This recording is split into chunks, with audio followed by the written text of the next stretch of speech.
What's up, Mets fans? Welcome back to another post-game show. Mets post-game show with three of us. The three amigos. Obviously, CP. Obviously, John. Obviously, myself. You know, from Pure Adrenaline Sports. We're going to get to him and talk to him in a little bit. You guys know him. But our New York Mets are on a roll right now. 9 in a row. 78 and 64, just killing it right now. 4-0. Everything went well. Jose Quintana pitched well, and I love the veteran. And this guy just comes out of nowhere. Every time we question him, he comes up with a big start. And we're gonna get started with saying hello to the man John. John, how you doing, buddy? Oh, great, guys. Thank you so much for having me on. I've always been hanging out in your guys' pre and post game shows anyway, so I know CP and I have kind of teamed up a little bit to do one show so far. But Rob, thank you so much for reaching out today and asking me to come on today's stream as well. So, man, you guys do have a great, even when it's guys like Hector on the show, you guys have a great group of Met fan content creators. So I kind of feel like Daniel Murphy here being the third guy in the booth filling in for Ron Darling a little bit. So. Hey, listen, you have a postseason like of Daniel Murphy. I mean, you're going to be better than all of us, man. I'll tell you that. So great to have John here, and we're going to get his perspective on the game. And, of course, my main man, CP. How you doing, Chris? Oh, I'm doing fantastic. It's beautiful to watch this trio up on the screen right now in the post game after the Mets have won 9 straight games. It is crunch time baseball in September, and the New York Mets they're on fire. Let's just call a spade a spade. They are on fire. Shout out to everybody in the chat. Thank you all so much, whether you're in the Pure Adrenaline Sports chat, Rob's chat, or my chat. Thank you all so much from the bottom of my heart. Like, it means a lot for you all to be here. Thank you all. Listen, spam those W's, baby. Please, if you are in the chat, spam those W's. Our New York Mets have won 9 straight. And guess what? Jose Quintana, we know which version we got out of him. Mm-hmm. And guess what? I just want to take a second, just 1 second, to just give a standing ovation to Mr. Jose Quintana. Standing ovation. This is exactly the type of start that the Mets needed out of Jose Quintana. As we have mentioned, we know what we're going to be getting out of Peterson at this point, surprisingly, but consistently, Manaea and Severino. What do we get from the rest of the rotation? Jose Quintana has put together 3 competent starts, right? Mostly in a row. And this is just absolutely solidifying the pitching efforts that the New York Mets have underwent. So I appreciate you all being here. We're going to get into this game. We're going to get into the state of the New York Mets. It's an electric time, guys. It's an electric time. I love it. And another note on Quintana, 100th career victory today. Excellent. Absolutely. Another milestone in a Mets uniform. Seems like the Mets always get the veterans that get their milestone, you know, Gary Sheffield and all that fun stuff as well.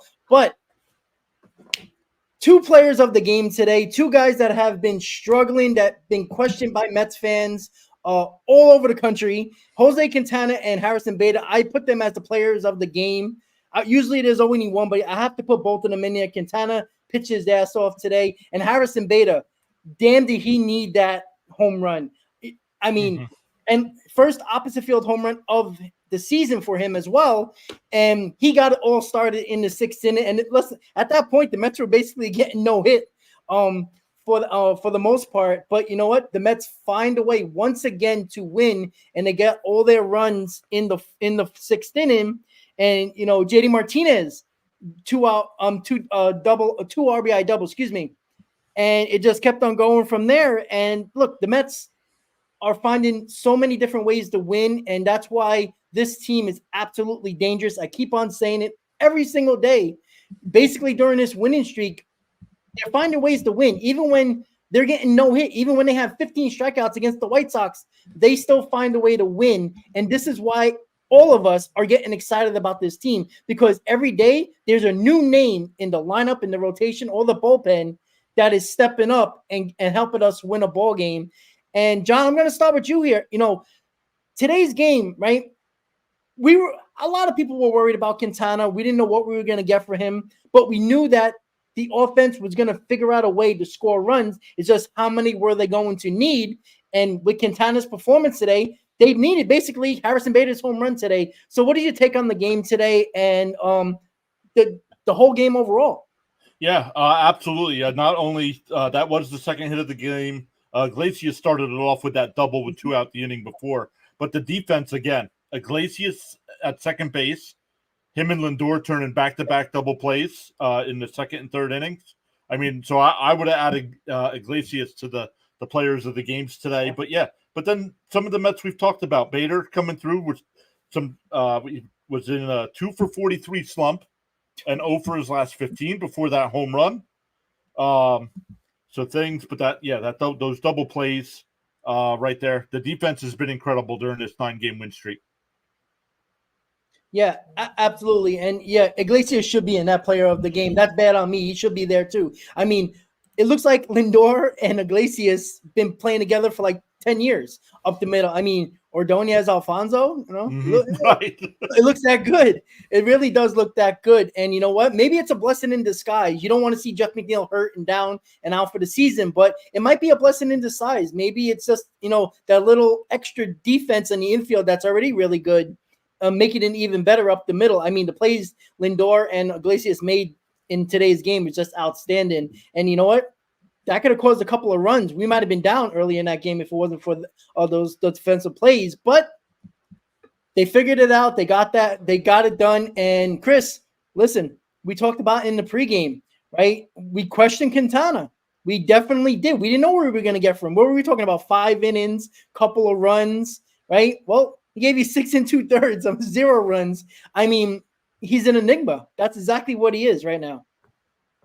Yeah, I mean, honestly, please vote in my live chat poll. If you're in my chat, please go ahead and vote. I said, did you all expect this type of start from Jose Quintana? That's the poll of the day. I try to incorporate a poll of the game for each post game, and that's what it is. Because I told you all, and I asked you all in our pregame stream with Rob and myself, how many innings pitched do you all think Quintana goes? The vast majority of you all said about 5 innings pitched. He exceeded those expectations, especially with the rest of the values, primarily being 0 earned runs. And John, you're absolutely right, 100%. The defense behind him, it's so refreshing, I could imagine. And Ron Darling was talking about it on the broadcast, how refreshing it is to know that you have a sound defense behind you, especially up the middle. And Harrison Bader in center field and Lindor and Iglesias up the middle in the infield. That is awesome. I talked about it on the pregame, guys, right? If you all were part of the pregame chat, the changeup is Quintana's bread and butter.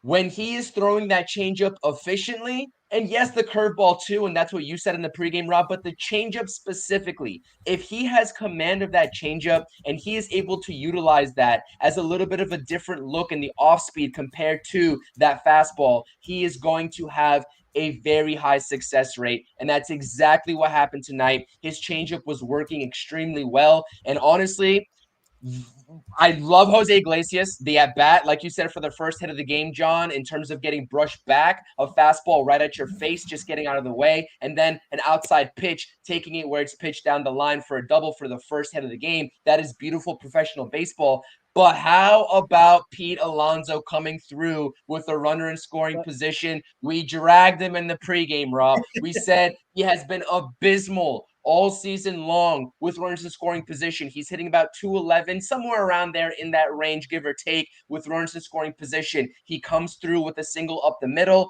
and honestly, I just like that approach. I like that approach. He attacked the pitch he wanted, and I want to see more of that aggressiveness from Pete Alonso and not getting caught, right, in a pitcher's advantageous count with 2 strikes, where it seems like he's going to get a slider in any part of the zone or maybe even outside of the zone and just swing automatically. So a lot of good processes that I saw tonight. It was an awesome win, a shutout victory for our New York Mets. We can go up and down the list. Adam Ottavino, obviously, I always roll my eyes when Adam Ottavino's up there on the mound when he gets brought into the game and I see him on my screen. But obviously, the runner steals automatically off of him and stealing third base. He gets the strikeout. Great job. But Danny Young, he had an electric inning out there, I believe in the 8th inning. That was some of the best stuff that I've seen from Danny Young all season long. And this is a season that we're talking about that Danny Young has been performing spectacularly. And Mets fans, don't forget, this was a minor league contract that David Stearns gave out in the offseason to Danny Young. So what a find that was, especially with the Brooks Raley season-ending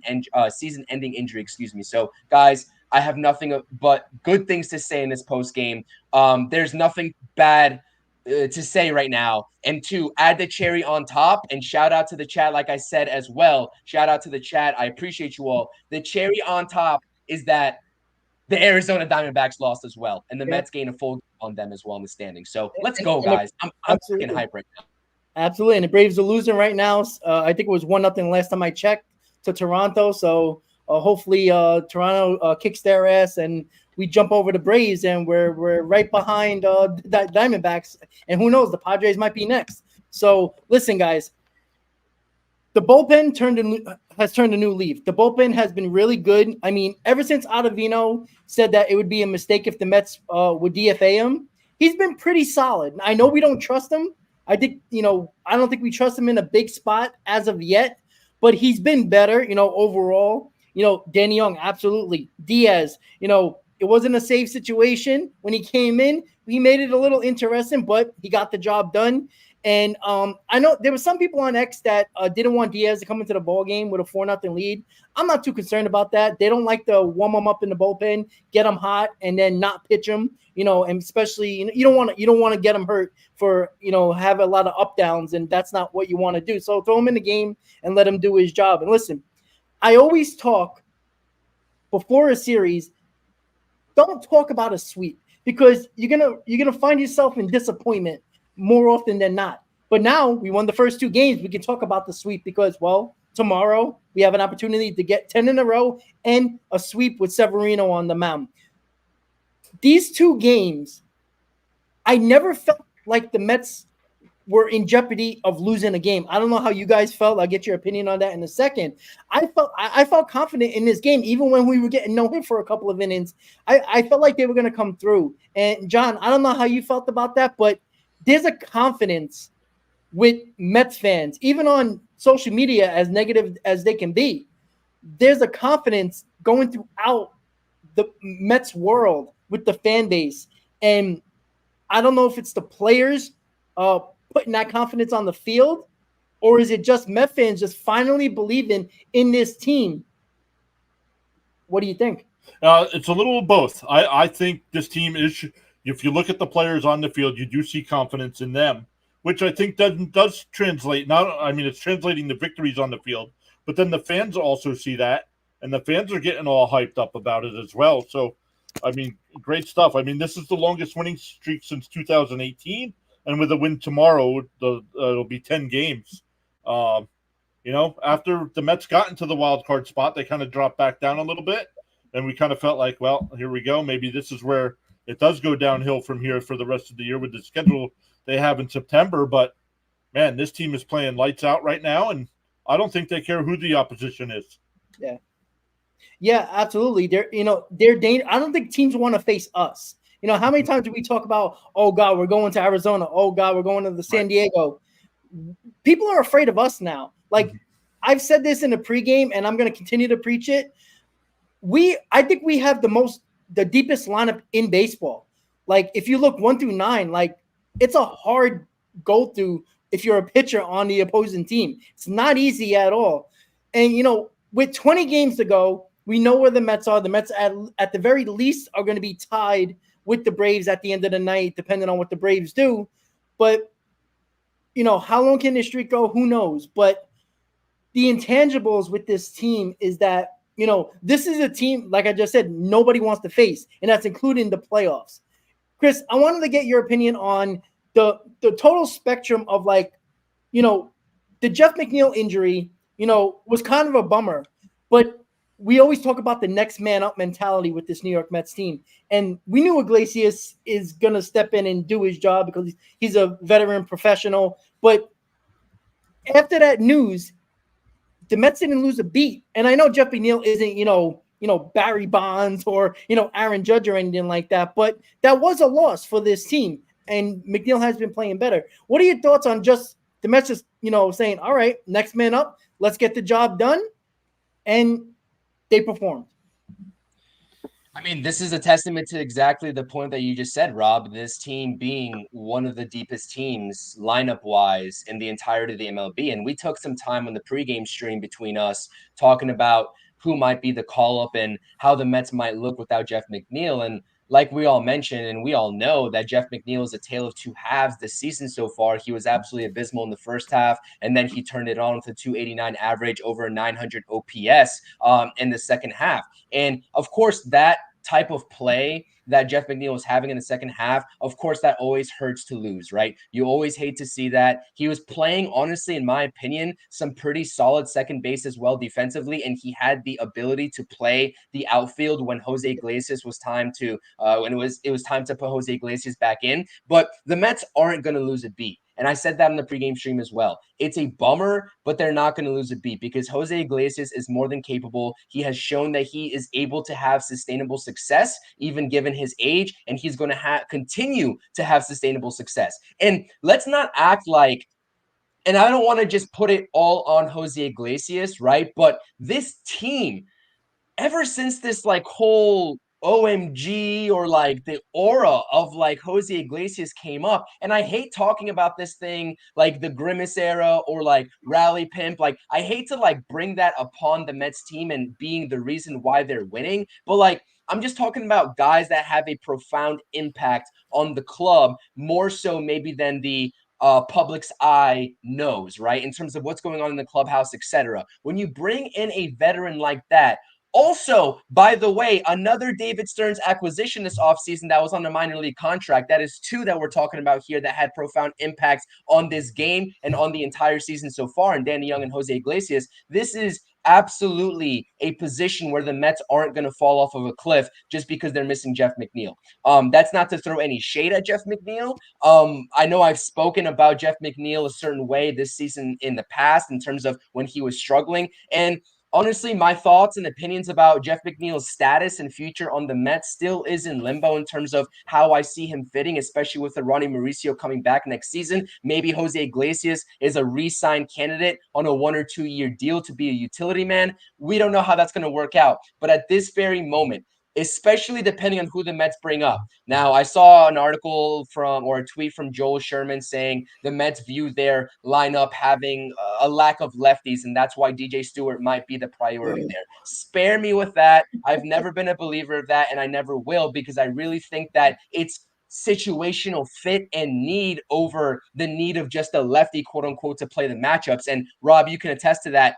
I've been saying that this whole entire season and even going back to last season, but nonetheless, I really am confident in terms of this platoon and this rotation in the infield. But if you bring us a guy like Luis Angel Acuna or a Luke Ritter that can also come into this merry-go-round of Jose Iglesias, Mark Vientos, and whoever else you deploy there being one of those two guys, I think that's the perfect storm. And make no mistake about it, Jose Iglesias is fantastic, but let's be honest, he's about early, I believe, to mid-30s. He's going to need some time off in his legs. There's going to need to be a spot starter there in between. There's going to be a need for a competent second baseman to make a spot start for Jose Iglesias. And that's exactly why I'm kind of I guess, pivoting towards the Luke Ritter / Luis Angel Acuna talk. But as it pertains to the Mets overall, they are not going to lose a beat.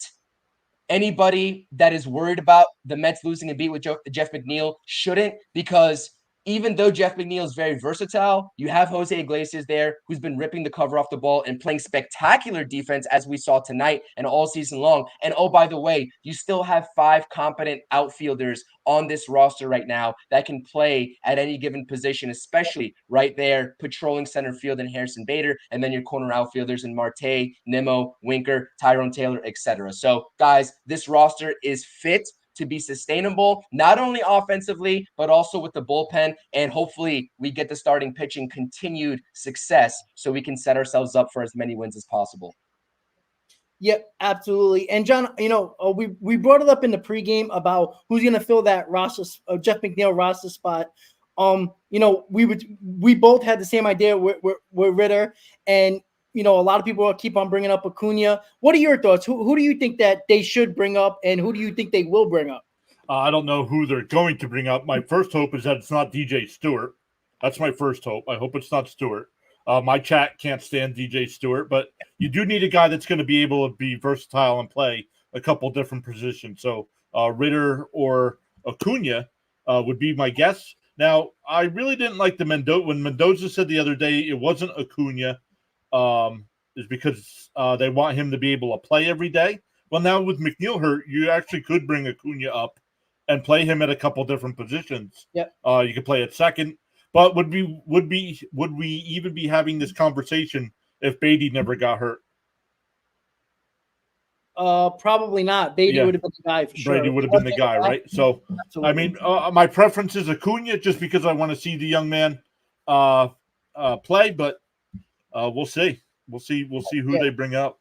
If it's DJ, like I would love to I trust Stearns. I think we all trust Stearns. We're not always going to agree with moves he makes, but if he does bring up DJ Stewart, I understand the left-handed bat. Mm-hmm. I'm so sick and tired of matchups. I didn't play the hot hand. Play the guy that deserves to be here. DJ Stewart, I don't care what he does in AAA. We know he can't perform. I mean, he's a failed prospect many years ago, and he is not the player that we saw late last year when he was playing for basically nothing. Well, he was playing for a contract, but the team was playing for nothing. Mm-hmm. I would like to see Acuna or Ritter, somebody who deserves it. They're both performing extremely well at AAA. I would bring those guys up. I mean, wouldn't you want another impact body on this roster to no matter who you put in this lineup? I don't want a guy that's like a deadbeat in this lineup. He can be a lineup killer. And, as good as the Mets are playing, you don't want one guy to, beat up this lineup because he sucks. Mm-hmm. Look, Acuna and Ritter, they could be bad when they come up, right? We don't know. But the possibility with Ritter, the power, and, I brought up his where he played everywhere in the infield except for catcher. Like, I didn't realize he was that versatile. And, Chris thought he didn't even play third, he only played third base. He plays everywhere. And that's the other thing. You can give guys days off. You can play this guy every day if you wanted to. And you can even DH him if you need to, give a JD a day off. And even Acuna, we know what he can play. We can play second. We know we can play short. He can probably play third and maybe the outfield in a pinch if somebody gets hurt or, in an emergency situation. So, yeah, I totally agree. Like, if it ain't one of those two guys and it is DJ Stewart because of left-handed bat, I think they missed the ball on that one. I wouldn't look. Is it gonna, derail us? I hope not. But it would just be disappointing. Met fans are on like cloud 9 right now. I mean, we're loving every second of this. And why the hell not? Why not bring more excitement that's already at Citi Field? How cool Acuna gets called up tomorrow. He'll get a standing ovation on Sunday at Citi Field. That would be awesome. That would be awesome. So we get as it relates to that, though, Rob. As it relates to that, by the way, just for you all who don't know, Acuna and Ritter were in the AAA lineup tonight, and DJ Stewart wasn't. So if that's any indication, then I don't really know. But hopefully it's not. But I just needed to bring that up to you all because that's what I saw on the timeline today. And that was way to ruin the stream, CP. Way to ruin the stream. All right, that's the end of the post game, guys. Oh man. But yeah, I mean, just bringing up a young guy would just not just give the fan base a shot in the arm, but maybe some of the other guys that, Bader's been struggling.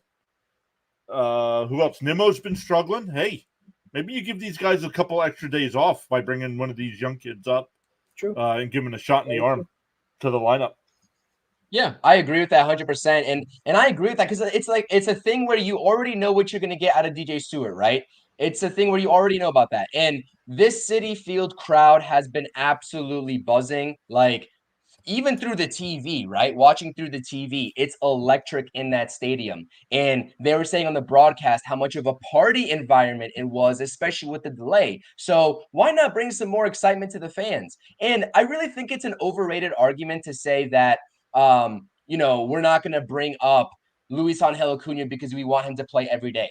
I hope that's not the case because that would be like a Yankees-esque type of move in terms of how they're treating Jason Dominguez right now, right? Like that's something that I don't want to hear from this front office.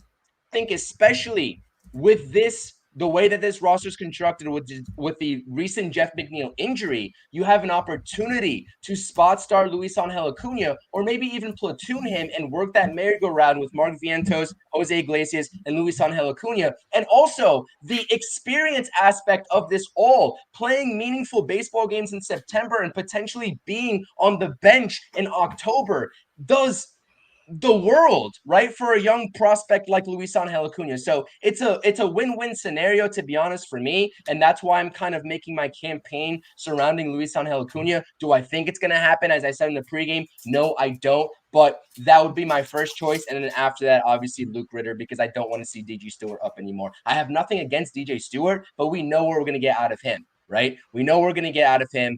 Why not try a different avenue? But the thing that I also wanted to pivot to as we transition from that sort of topic onto the next is the bullpen and the inner workings of this bullpen, because they have been amazing. And if M Easy is giving this bullpen credit, and I salute M Easy doing so in the chat, please salute, hats off to you, M Easy, for giving them credit. I've been a proponent of this bullpen for a long time, especially after the trade deadline. We've seen, especially in the last two nights, how elite this bullpen can be. And I know Amizi is not going to go as far to call it as elite, but I will, because I've already done so previously, and I'm going to stand 10 toes on that sort of statement. But I'm curious to you all, especially, right, knowing that we don't have Daniel Nunez, as someone in the chat mentioned earlier in the stream, especially when Daniel Nunez comes back. How do you configure your bullpen, right, to be as optimal as possible, right? You see Reed Garrett, you see what he's doing and how electric he is when he's in like more of a seventh inning type role and not so much an eighth inning type role. You see Edwin Diaz having this resurgence. So how do you align your bullpen to set up Edwin Diaz for as many save opportunities as possible if you have the lead late in the game and you're handing the ball off from your starter to your bullpen? I'm curious to get both of your perspectives on that. Yeah, John. I'm sorry. Go ahead, Rob. I was reading my chat and I wasn't listening to Chris. No problem. No problem. He just talked bad about you. It's all right. No, that's So, I think Ottavino might be on his way out. I think that might be the case. I might, because you got to fill a spot, right? I would think you would take Ottavino out of this situation, out of this bullpen, and then put Nunez back in. But you know what? I think it's going to depend on the situation per game. I don't think one guy. Look, the good news is the Mets have multiple setup guys.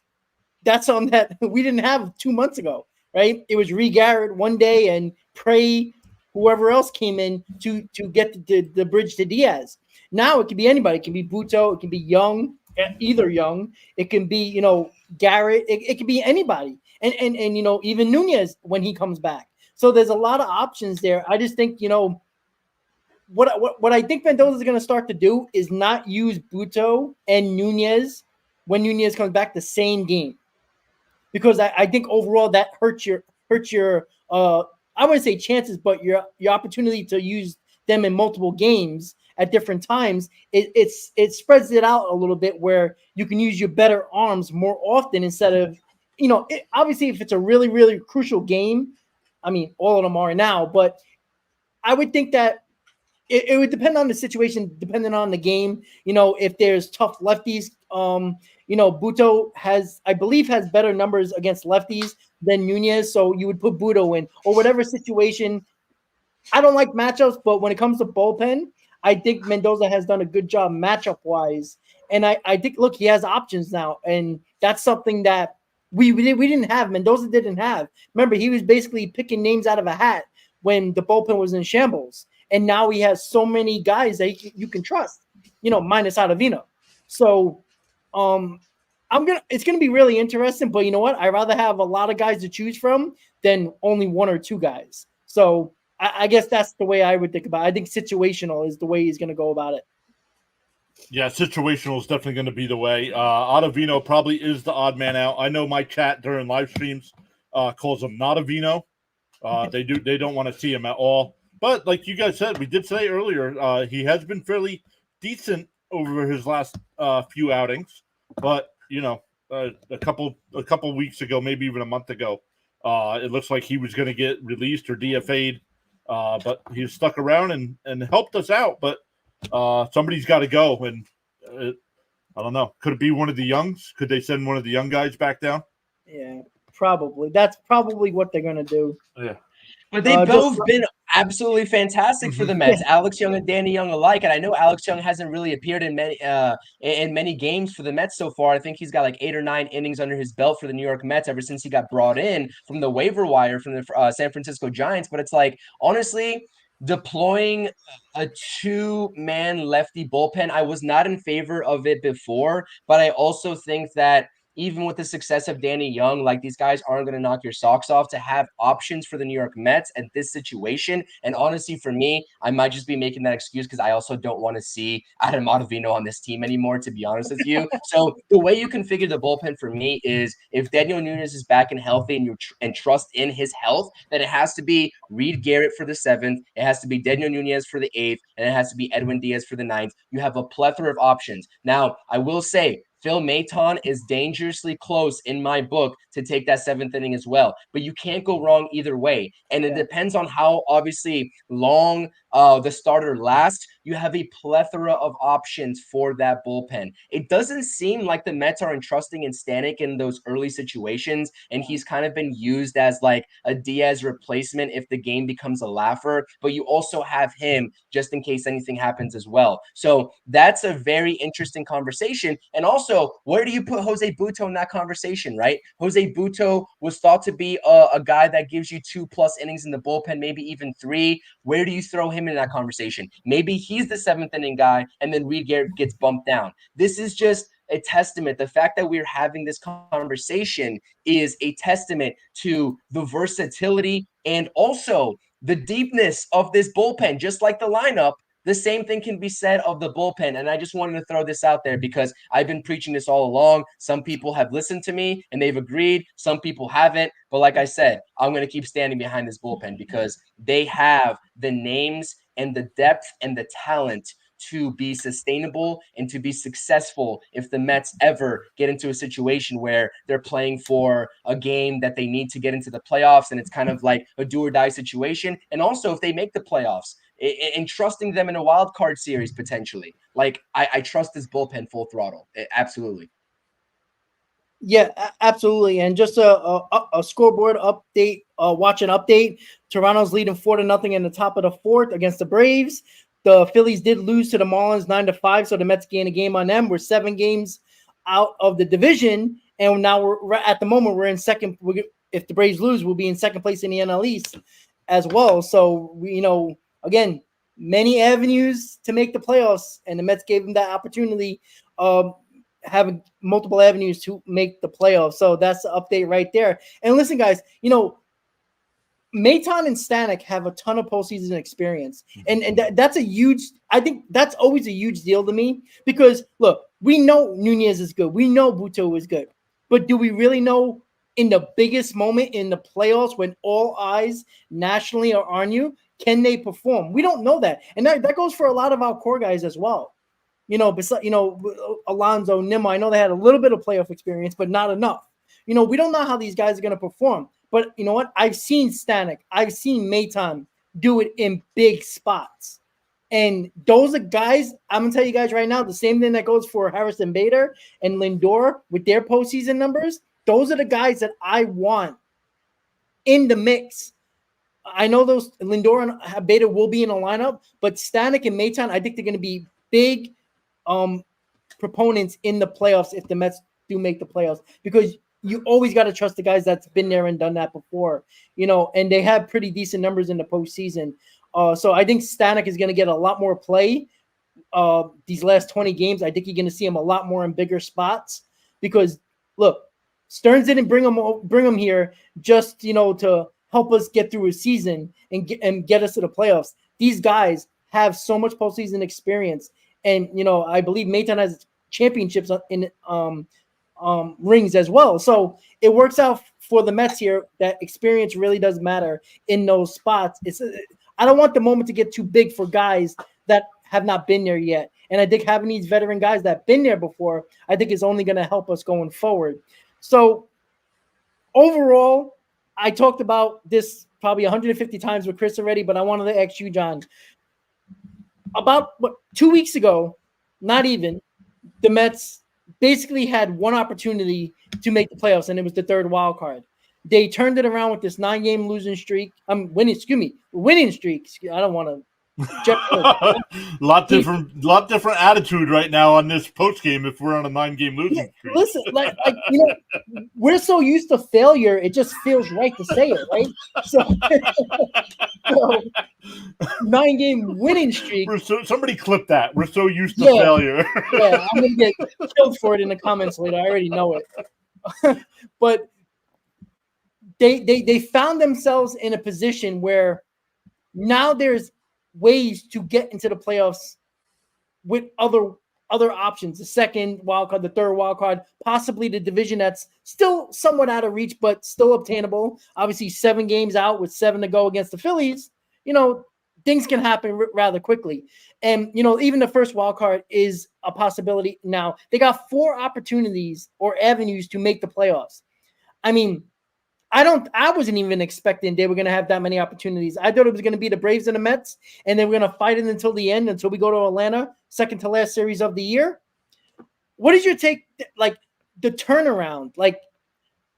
What is your take on this whole situation that this Mets team have put themselves in? And it's a great spot because we also got tiebreakers with the Padres and the Diamondbacks. Yeah, I mean, the Mets were kind of back and forth there for a while, and then they were going into that 10-game stretch where they played Baltimore, San Diego, and Arizona. And to me, that was the big point of the year. You go 3-7 in that stretch, you can probably start worrying about next season, and maybe only the last wild card spot. But the Mets go 6-4 over that stretch, and then sweep the White Sox, and now we have taken the first 2 against Cincinnati here. So. Yeah, and somebody brought it up in the live stream today during the game that they didn't care about what Philadelphia was doing because we're not winning the division. Well, first game, like Rob said multiple times now, the Mets have 7 games left against Philadelphia. Now, are the Mets going to sweep all 7 games of those? Probably not. But hey, crazier things have happened. Like Rob also just said, that the Mets own the tiebreakers. They have the tiebreaker with San Diego and Arizona. I thought San Diego was going to be the team that would fall back a little bit. So far, it's been Arizona. The Mets, I think, are only a half game behind them now for the second wild card spot. I'm not sure what's going on with San Diego right now, but yeah, if the Mets just keep taking 2, I always go into a series wanting to take 2 out of 3. Yes. I know you guys are always saying 1 game at a time. Don't worry about a sweep until you get to that 3rd game anyway. So yeah, here we are, won the first 2 games against Cincinnati. And now going for another sweep, and then we get to start another series. I believe we start Toronto on Monday. Let's go in. Let's take 2 out of 3 from Toronto and just keep pushing forward and let the chips fall where they may after the 7. It's tough, though. It's 7 against Philadelphia, and then 3 against Atlanta at the end and 3 against Milwaukee to end the season. So it's gonna get tough here down the stretch.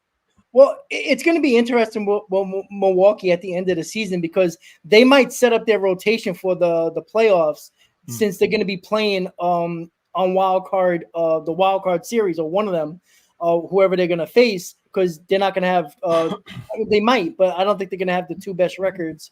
So they're going to have to play whatever wild card team. It's a possibility the Mets might face Milwaukee in the wild card series, depending on where the Mets end up and where the Brewers seem like they're set in that whoever's the 3rd wild card they're going to face most likely.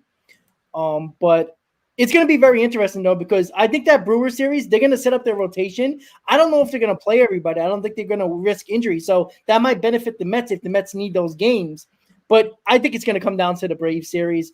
I'm not saying that it's going to be the Braves and the Mets that, whoever's going to take that series is going to jump over each other. It might just, be the Mets remain in the 2nd spot in the wild card or closer to the division or whatever. Mm-hmm. But yeah, it's gonna be interesting because look, the Mets are. I did the math 2 weeks ago. If the Mets just keep winning series and split that 4-game series against Philadelphia, they were around the 87, 88 win mark, right? They already surpassed the math that I did because they swept a couple of series and they played better on the West Coast than I thought. And look, they can go 10-10 in their last 20 and have 88 wins, right? And that's an average 500 rest of the season. So if they play 2-3 games, we're talking about 90 wins, everybody. 90 wins for a Mets team that was quote unquote in a transition year, as a lot of Mets fans called it. And you know what? Me and Chris were right on the money with our win totals, 85 and 87. Like, there's a pretty good chance they're going to surpass that. Wow. Or at least be right on that number, hopefully around 87, because it seems like that's going to be close to the number where they're going to go. And John, did you predict a win total? I did. At the beginning of the year, I thought the Mets would be right around 500. I thought 82, 83 wins, and with a couple good breaks, definitely in the wild card hunt. So they're definitely going to be above that, or should be above that now. So yeah, exactly. Like, it is interesting though, because I know we've all done a ton of shows. How many people said 75 wins? Oh, at the trade deadline, we're going to trade everybody. Like, I understand why people were down on the offseason, but looking at what David Stearns had to do first year as president of baseball ops, he's got to learn the prospects. He got to learn the minor league system. He has to change things. He's got to get his own people in there.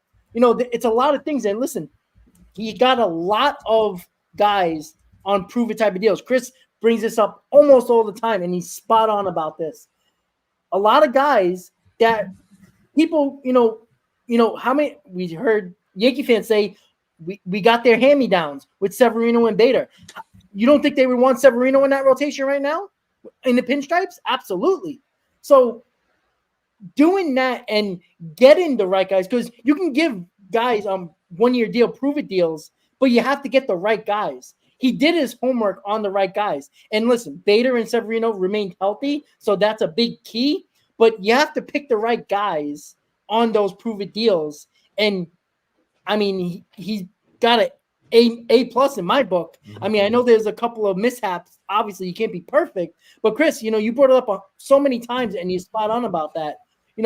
How good David Stearns at picking the right guys on prove it deals.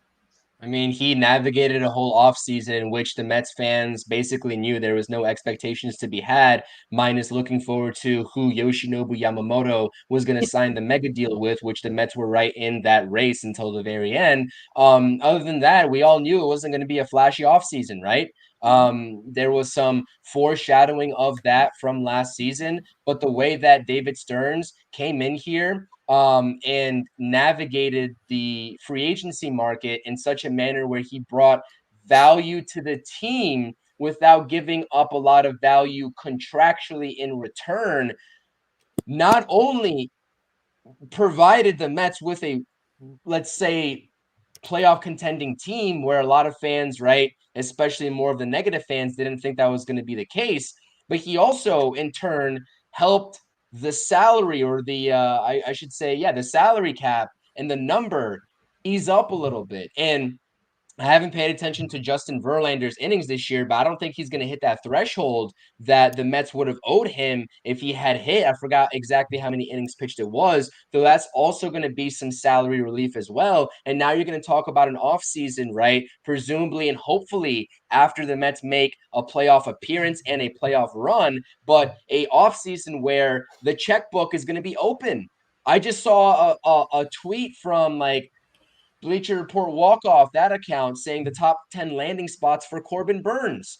There's going to be no doubt in my mind that the Mets are going to be in play for one of those premier starting pitchers. Now, I think Severino, obviously we'll talk about the game tomorrow here, I'm assuming, and Severino going tomorrow, and Manaea are re-signed candidates, but you still need to make one major splash. Offensively, depending on what happens with Pete Alonso, and pitching in terms of filling the starting rotation. But you look at the guys who have come on and have been successful this season, right? A rotation of whatever premier free agent you want to bring in, Senga, Manaea, Severino, and David Peterson, if he continues this stretch of run and he carries that over into next season, that's already a fantastic borderline, I don't want to say elite, but that's an above average rotation that you'll be starting 2025 off with. So I know I'm kind of getting ahead of myself, but this is the beauty and this is the baseball savvy that is David Stearns. And everyone talks about GM. I'm not even confident they'll hire a GM because why would they need one? David Stearns is going to be making all these moves himself.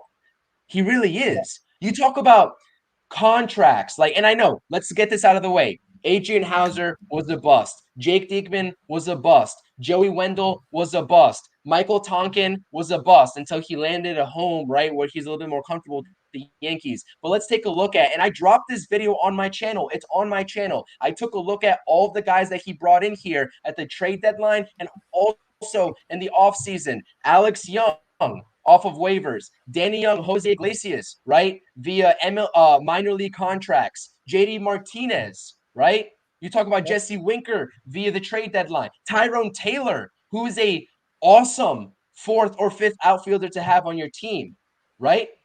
I can keep on going up and down this list, and it's going to just show the reputation, the reputable, I guess, the reputability that David Stearns has had in this league. And you take a look at that Milwaukee Brewers organization right now and how they're coasting to a division title again. That team was set up for success by none other than David Stearns. Long-term success. And that's exactly what the Mets wanted. That's what Steve Cohen wanted, was long-term sustainability while also being in win-now mode. Coming into the season, it was a very hard thing to do both, being sustainable long-term and also trying to win now and make the playoffs. And guess what? The Mets look like they have hit that perfect peak in terms of being in that middle. And that's a power to David Stearns. He deserves an ovation himself. David Stearns has been an absolute mastermind. Yeah, absolutely. And you know what's also, people talk about Stearns. Oh, he hasn't won his team hasn't won in the playoffs. We have to understand what he was allowed to do with a cheap owner in Milwaukee at the deadline. You don't think he would want to make moves like the Mets added money to the deadline, added some guys, they traded a couple of guys away, minor league guys, but they did add money to the payroll. Milwaukee never did that at the deadline. It was rare. So he was limited on what he can bring in money-wise. So he might have won a pitcher here, a bullpen arm here, a starter there, maybe even a bat there. But the money, the owner wasn't willing to take in that money. And this is why it's going to be great. Even though Stearns didn't go for the big fish, this trade deadline, but he got the right guys, the necessities that this team needed, and he got them. Even though they weren't the big names, they're all helping his team at this point, and that's a huge deal. And again, the playoffs in general is a crapshoot now.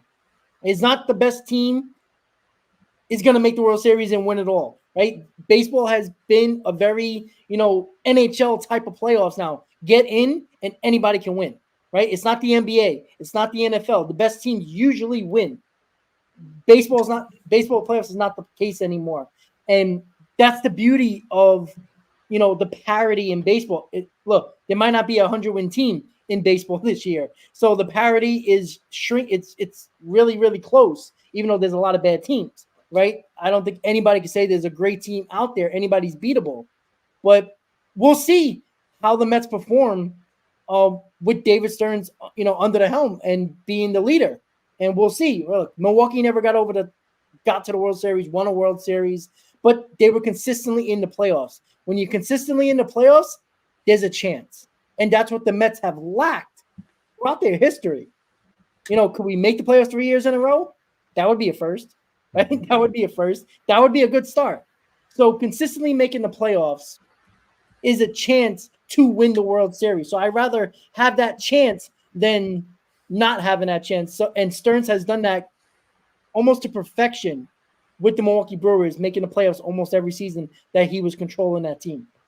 Rob, I just took a look at, not to kind of shift this back into what we saw tonight, but that's a beautiful point. Like, I think that everybody at this point should know that if you were David Stern's naysayer in the offseason, okay, fine. But if you are one of those naysayers and you're not opening up your eyes to what's happening in front of you and how much of a leap in year one this Mets organization has took, then I don't think any one of us on this screen, any three of us, can help you, right? I mean, that's just up to you to figure out. But what I will say, though, is Jose Quintana, beautiful pitch distribution. I just went on Baseball Savant to look at his outing and his game log tonight. 100 pitches flat for Jose Quintana, obviously in 6 2/3 innings pitched. It's unfortunate because he would have went the full 7. Vientos had to make a little bit of a tough play, made the short throw, and Pete Alonso couldn't handle it. So then obviously Jose Quintana's night was done. But of the 100 pitches, beautiful distribution. 29 four-seam fastballs, 26 changeups, 25 sinkers, and 18 curveballs. That is a beautiful distribution. And he threw 2 sinkers, which don't really matter, but keeping the hitters guessing in terms of what was coming. You know, my favorite at bat in this game, looking at the, I guess, methodicalness of, if that's even a word, I just made that up, of Jose Quintana, was that at bat to, I believe it was Stevenson. It was Stevenson, where he had him 0-2. This ended up being a walk, which kind of infuriated me because he did everything right beforehand in terms of setting up the strikeout, but he got up 0-2. He established the fastball, right? And Stevenson was sure the changeup was coming, but Jose Quintana decided to fool him with the fastball. Unfortunately, it was a couple of balls too low. It was close. It was close, but they obviously weren't strikes. But just that sort of beauty in the pitch selection and playing that kind of mind game with the hitters and throwing them out of rhythm is something that I always watch out for when I watch the Mets and I watch the pitcher that's up on the mound. And I just had to bring that out there because this was a very well executed outing by Jose Quintana and whoever was calling those pitches for him, whether it was Alvarez himself or anybody in the dugout. Yeah, 100%, 100%. That's just a perfect talk of what Chris. I just lost my train of thought, but exactly what you said, Chris. You're speechless. You're speechless. I mean, you're speechless. It's okay. My analysis, you're speechless. I'm in euphoria right now. The Mets are doing something that I don't see very often in my lifetime. So, but yeah, listen, the Braves are getting beat up right now, 6-0. Good news for us. The Mets will have sole possession of a wild card spot and jump over the Braves. Again, 20 games to go, a lot to go. There's a lot of work still to go. Things can happen rather quickly, as we've seen. The Mets were 4 games back of the Braves not too long ago, and in the snap of a finger, we're ahead of them. That's how quickly things can happen. They can go in our favor, and they could not go in our favor. But right now, this team is on a roll. They find ways to win in any way possible. It doesn't matter the circumstance of the game. They find a way to win, especially during this 9-game winning streak, and they go for the sweep tomorrow and for 10 in a row tomorrow with Severino on the mound. And I want to get to Severino a little bit because Severino is way above his innings pitched that he hasn't done since 2018, long time ago. And we saw him, have a little crack in that armor, started looking like he was getting a little fatigued a couple of starts ago, but he took a deep breath. It seemed like, he figured things out. He talks about it all the time, about his sleep, his therapy that he's getting, that was a huge reason why he believes that he got injured a lot and he wasn't performing to his capabilities. And if that's all true, that's great. But with Luis Severino, John, I want to get to you with Luis Severino. The turnaround, and I've said this even when me and Chris, we were live when we signed him. I said, I think the Yankees destroyed that young man. I think they destroyed him. They kept him on the IL too long sometimes, played games with him, put him in the bullpen. It just felt like they wanted to do everything to make him not do well. and he was always hurt with the Yankees. And I felt like the Yankees didn't do a good job of keeping him healthy and listening to him, because this is a Severino. This is Cy Young Severino that we've seen in the Yankees. That's how well he's pitched, and he has ace type stuff. So I want to get your thoughts on Severino. Do you think he can continue this for the rest of the season and possibly be a big guy in the playoffs as a starter? Because he hasn't pitched well as a starter in the playoffs with the Yankees. So what are your thoughts on Severino way above his innings pitched? Yeah, well, in the offseason when they signed him, first thing I thought was that they gave him too much money for a guy that hasn't pitched over 100 innings in a long time. But then I got worried about him when he did get to about that 100-inning mark. He had a couple rough starts. But, I mean, what Severino are we going to see tomorrow? Are we going to see the Severino we saw against Miami or Boston? Or are we going to see the Severino we saw against Arizona and Seattle? Where he doesn't go he went 5 innings against Seattle, but gave up 4 runs in both of those games. So, but yeah, I mean, I think he's got confidence back. Now, you never know. That's why they play the game every day. You never know what a pitcher is going to do.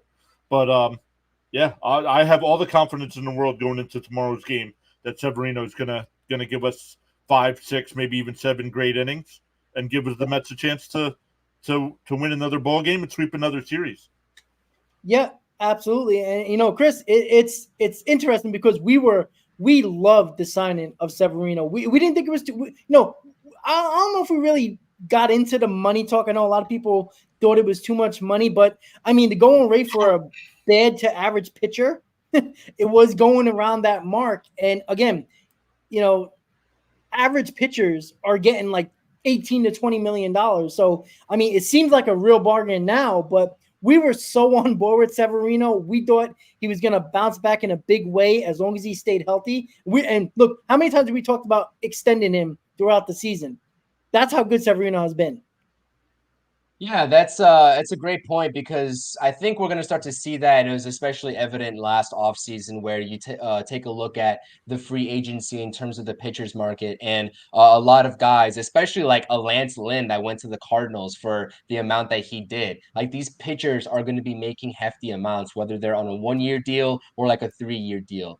Sonny Gray, who has been like decent, right? He's been a pretty good pitcher, like he's making $25 million as well. So I think it was honestly a bargain at $13 million was what he got. Obviously, it was a 1-year deal, so it wasn't really much risk to either side. It was more of a risk for Severino, but he had no choice in terms of proving himself. And after coming back off of his worst year of his career, but the Mets, it was really not really a risky signing. The overpay that I thought during the offseason was Harrison Bader and what he made. But obviously, we'll talk about that at a different time. And I think Harrison Bader has earned his money so far this season with what he's produced, right, in terms of staying healthy and just appearing in these games and providing his services. But no, Severino, I think that obviously over the last couple of weeks per se, he's been kind of up and down. He has provided a little bit of inconsistency, but let's not also forget the fact that when the Mets learned that they were going to be without Kodai Senga for an extended period of time in the beginning of the season, it was Luis Severino who stepped up and was acting as the Mets ace in that rotation. And that was way before Sean Manaea started to really turn it on, adjusting his mechanics and doing what he's doing now. Obviously, Severino has the likes of Peterson and Manaea behind him now to kind of solidify that rotation. But at one point, it was getting to the point where we were like, dude, we need Severino. Like, we're looking forward to these Severino starts because we don't really know what we're going to get behind him. And that's just a credit to him. And I know that he's approaching his innings limit. Honestly, I have full confidence in him. I think he's going to be a re-sign candidate because the way I think about Luis Severino is not the starting pitcher 1 or 2 that he's needed to be in the absence of Kodai Senga and before Sean Manaea and David Peterson turned it on, but he's more of a starting pitcher 3 or better yet 4 in a good rotation. And if he is a re-sign candidate to a friendly deal, obviously to him, he deserves his money, but also hopefully he's not asking for too much because at the end of the day, contracts both work both ways. And that's something we'll see with Pete Alonso. Hopefully they can come to a friendly agreement. And if he is starting out as the Mets starting pitcher for next year, that's a perfect slot for him to build off of the success that he's already had this season. For me, he's shown me enough already, regardless of what happens between now and the end of the season. He's shown you that he can be competent, a sub-4 ERA over what? I mean, we're talking about an innings pitched limit where he's superseded or exceeded, right, what he's done in the last couple of years, ever since 2018 and 2017, his all-star season. So yeah, 100%, I believe in him, and I believe in him tomorrow. And I think that knowing Luis Severino and the gamer that he is, there's been a handful of times where Luis Severino has been out there in the later stages of the game, and Carlos Mendoza has a decision to make whether to stick with him or bring in the bullpen. He goes out there, has a little bit of a chat with Luis Severino. Looks like Luis Severino wants to stay in the game. Okay, you're staying in the game. This is your game to lose. And guess what? Luis Severino pulls through. So, like I said, I have full confidence in him. I know he's had a couple of hiccups along the way, which is expected, but he has exceeded my expectations for the most part this season. And I was absolutely ecstatic that David Stearns and the Mets decided to take a flyer on him in this past offseason. Yeah, I think Mendoza has a lot to do with Severino's success as well. I think the trust there, Mendoza talked about it, that, when he was with the Yankees, them two had a bond. They worked things out. Again, Mendoza didn't have a lot of power to do much, or I looked like he was basically always behind Aaron Boone all the time. And listen, you think Mendoza's shown you that he understands his players, he gets his players, he trusts his players. He knows how to speak to his players. And Severino knowing him, I think it is a huge deal. And the reason why Severino's success is, yes, obviously Severino figuring his own self out, but definitely Mendoza as well. But talking about, you brought up Kodai Senga. Nationally, I know Met fans bring it up enough, but nationally, nobody's really talking about, we're doing this without Kodai Senga, our ace. That's a huge deal that a lot of people are talking about. We hear everybody bitching, moan about Atlanta. Oh, look at the injuries there. Then, when Philly had a couple of injuries, and then, it was everybody else, Tatis and with the Padres, and, Walker with the Diamondbacks. We haven't had our ace all year. He pitched, a half a game this year? And we're doing what we're doing right now, on the verge of possibly making the playoffs, and on the verge possibly to 90 wins.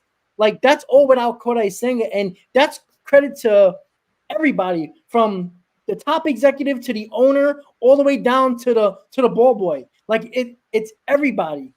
Like, that. This is not easy to do. I don't think how many times can you say a team turns it around without their ace? And definitely, we're most likely not going to have Kodai Senga for the playoffs. I know there's been some thought that he might be available. I mean, would they take that chance? I mean, I guess you would, but I don't know if you can do that in a wild card series, especially when you got Peterson, Severino, and Manaea, which I think everybody would want those three guys in a 3 wild card game as well. So, John, when it comes to Kodai Senga and the lack of Kodai Senga this year, there might be a possibility he might come back for the playoffs. What are your thoughts about possibly bringing him back if he is healthy and comes back? Or do you want to roll at least with the wildcard series with the 3 guys I just mentioned? Well, yes. A couple of things with Senga. I mean, the fan base, you could see the team got excited when Senga was getting to come back. And he gets injured, and they kind of went flat after that, right? They played like 500 baseball over the next 10 to 14 days or so. So they've been able to sustain that. But like you said, without their number 1 pitcher. But I haven't followed it close enough. I know there's been rumblings. I would not start him in the playoffs. If they could somehow work him out where he can be the first guy, maybe in long relief out of the bullpen. Your starter gets in trouble in the second or third, early in the fourth. Maybe bringing a guy like Senga in. This way, there's not too much pressure on him, and you can only maybe use him for a couple innings there. But hopefully they leave that up to the training staff. And if not, I mean, you just build around the rest of the rotation with him being your number 1 guy going into next season as well, which automatically makes, like you guys said, building this Mets roster up to be playoff teams every year. I mean, the pitching staff right now, I know Severino and Manaea, I believe they both have opt-outs, right? So you got to get those guys back, but hey, I mean, this is going to be a great rotation. Just adding Senga back next season, definitely. But yeah, I mean, if the team thinks he's ready, I would use him as a bullpen in the postseason, but not in a starting position. Yeah, and you know, it is amazing because we're doing all this, and we actually have a farm system now as well that can help out along the way. If not this year, definitely next year. So you know, a lot of things are working in our favor right now. And again, I don't like to talk about next year yet, but it's going to be on our mind at some point. But right now, I mean, before we last couple of minutes of the stream, is this starting to feel like 2015 a little bit? Where in 2015 in spring training, Sandy Olson talked about 2016 is going to be our year. 2015 is kind of that, getting the young kids involved and ready to go and be prepared. And 2015 was quote unquote transition year. And then 2015 was the year. It's 2024. It seems like that, even though it's not with a lot of young guys like we had. We don't have the rotation like we had in 2015, but it just seemed like it was like we're in that transition year that everybody talked about. Yet they're performing well above expectation. I want to get your thoughts, Chris. To me, I brought this up, I think, about a month or two ago. It feels like 2015 all over again. Now, hopefully, we replicate the postseason and better outcome in the World Series. But do you feel like it's feeling a lot like 2015 this year? I mean, the more we talk about it, then it takes away from the 2015 vibe, to be honest with you. But yeah, it does kind of seem like that in terms of just like the aura around this team and how they're building momentum late in terms of making a playoff push. Um, what I will say is that obviously, like you said, the rotation was much better in 2015, but I think this offense is 10 times better than what we had in 2015. Great. I really do. This offense is a lot deeper than we had in 2015. I was surprised that 2015 team went as far as they did with the personnel that they had, even though they had great pitching. And I think that, as you mentioned this a lot, Rob, if the Mets find themselves in the postseason, right, and this goes for any team, not just the Mets that's in the wild card or wherever, and we've seen it the last 2 years in the NL, especially with the Diamondbacks and the Phillies, like you can make a run at any given point. Any team can beat any team. Like you said, the parity in baseball right now, I think, is the best in all of sports in terms of having an even level playing field, even despite having a super team out there on paper with the Los Angeles Dodgers. And we've seen that also. These great teams crumble to the quote unquote inferior teams. We saw it with the Phillies when they beat the Braves, right? In the postseason. So I really do think that anything can happen and anybody can go on this magical run, including the New York Mets. But for right now, like I said, I mean, for me, it's series by series. Obviously, we can talk about here this offseason that's going to commence as well, because I think that if we're talking about this team, obviously it's a foregone conclusion that we want to see this team in the playoffs, but we're also excited for what's to come in the offseason in terms of building this roster to be that sustainable winner. But I think you got to focus at getting to the playoffs first and then talking about stacking up your rotation in a way that gives you the best possible chance to win. Like you said, probably Manaya, Peterson, and Severino at that point as your top three starters. And then taking it from there. Listen, I have a very sour taste in my mouth in terms of what happened in that San Diego Padres wildcard series in 2022. I really do. And I'm really looking forward for the Mets, and I was looking forward for the Mets to get back to the postseason last season and get some revenge. And we were both on camera, on stream, and we know how we were talking about the New York Mets in the lost season last year. This is an opportunity under David Stern's year one to get some of that revenge. And I'm not saying this team is going to make the World Series or anything like that, but as soon as you hit the playoffs, you got to get there first, obviously, because there's a tough remaining schedule. But at this point, with the way this Mets team is playing as a cohesive unit and just the vibes that are around this team and the stadium in general with the fans, etc., I mean, the possibilities might be endless. And before we end this stream, also, I know we're going to give some final thoughts here in a second, but how cool was that with Hector, our guy Hector from the Roundtable podcast, getting to meet Sean Manaea today and go backstage there with Sean Manaea, acting as Sean Manaea's guest. If you all don't know, Hector was in his softball team, happened to catch, I believe, Manaea during the All-Star break at, Central Park. Central Park, yeah. Right. And he was looking to throw. Obviously, Sean Manaea wasn't he didn't really reach full Sean Manaea like potential that we're seeing right now of him in the production. That was kind of like the start of it. And I guess Hector kind of recognized who that was. And Shamanaya asked them to play catch. He was kind of getting accustomed to the city. So really cool story. I know Anthony DeComo has been all over it, but really cool to see that Hector and the rest of his softball team were able to meet Shamanaya. And also just a credit to Shamanaya himself as a person. And this Mets team, did you all catch in the pregame on the broadcast when I guess the kids are all lined up into certain positions, etc., and the players go out there to run onto the field and they get to meet each player at each position? That is so cool, man. Just seeing that kind of interaction, making a very memorable moment for these kids. The Mets do it the right way, and these guys are true professionals through and through, both on and off the field. Yeah, absolutely. I do remember, speaking about meeting players, when John Rocker was a Brave, obviously, many years ago. I never forget, I was at Shea Stadium and I was sitting, I believe it was the right field, left field. I forgot what, if left or right field, wherever the away bullpen was, I think it was left field.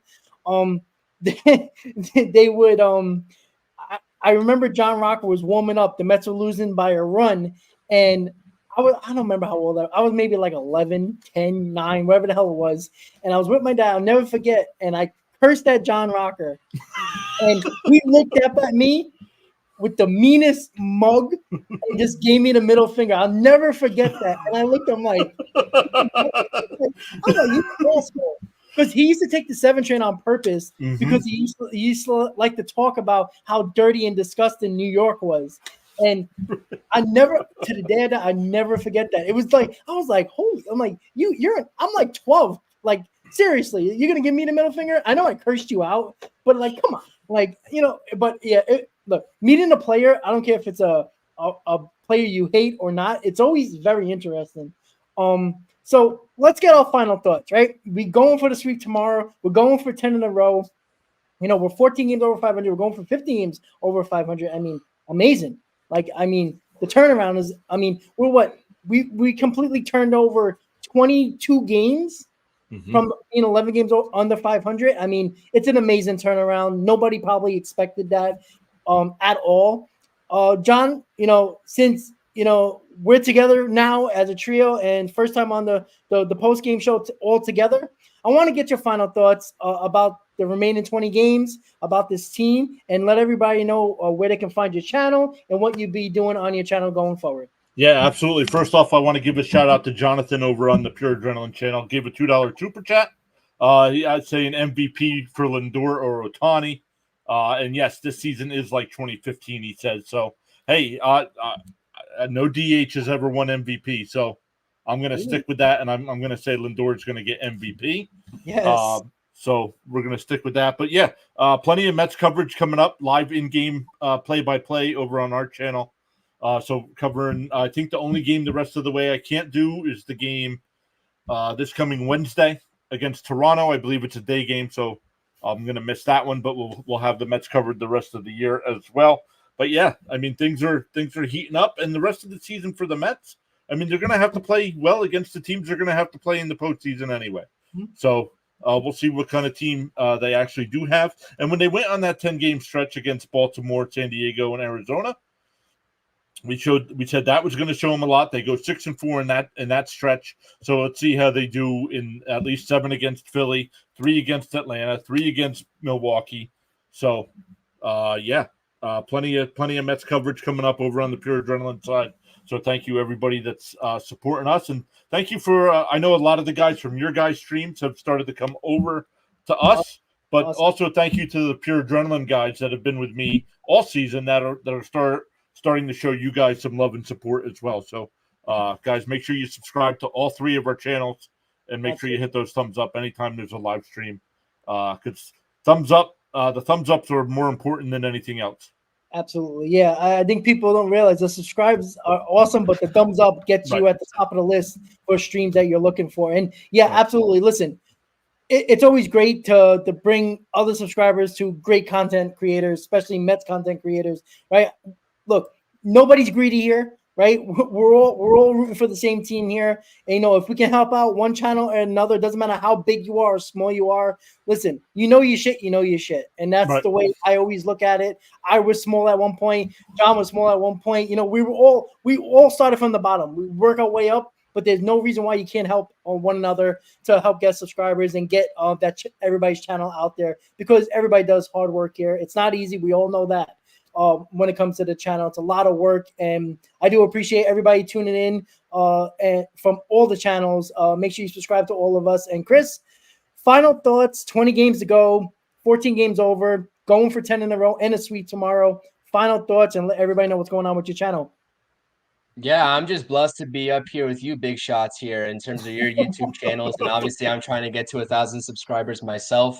But yeah, you guys are awesome. Thank you all for collaborating with me as well. It's always a great conversation. John and I, obviously, you know, we're doing some newer stuff here in terms of just recently collaborating with one another. And Rob, we've been doing shows for the past over a year now, right? Going back into 2023. So it's nice to finally have this kind of trio, and hopefully it's consistent going forward. So please, if you guys haven't subscribed to my channel as well, it's at CPNY Sports. That's CPNY Sports.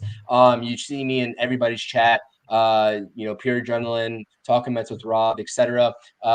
Just want to provide consistent coverage, and obviously this is going to be a very, very exciting time going forward for the New York Mets, and for you all to kind of chime into our chats and provide your analysis as well, because we love to read chats, we love to interact with you all, and that's what's so fun about doing this. So thank you so much. And in terms of my final thoughts of the Mets, obviously, like John said, it's going to be a very tough stretch of the rest of the season, but this team has proven that they are going to be up for the challenge. And I think that this roster is talented enough to compete with anybody in the MLB, and they've shown that a lot of times against the top premier competition. And what better way to get yourself into the postseason by beating teams that you are division rivals with and you're absolutely looking up at, in terms of the Braves and the Phillies. So 100% very excited,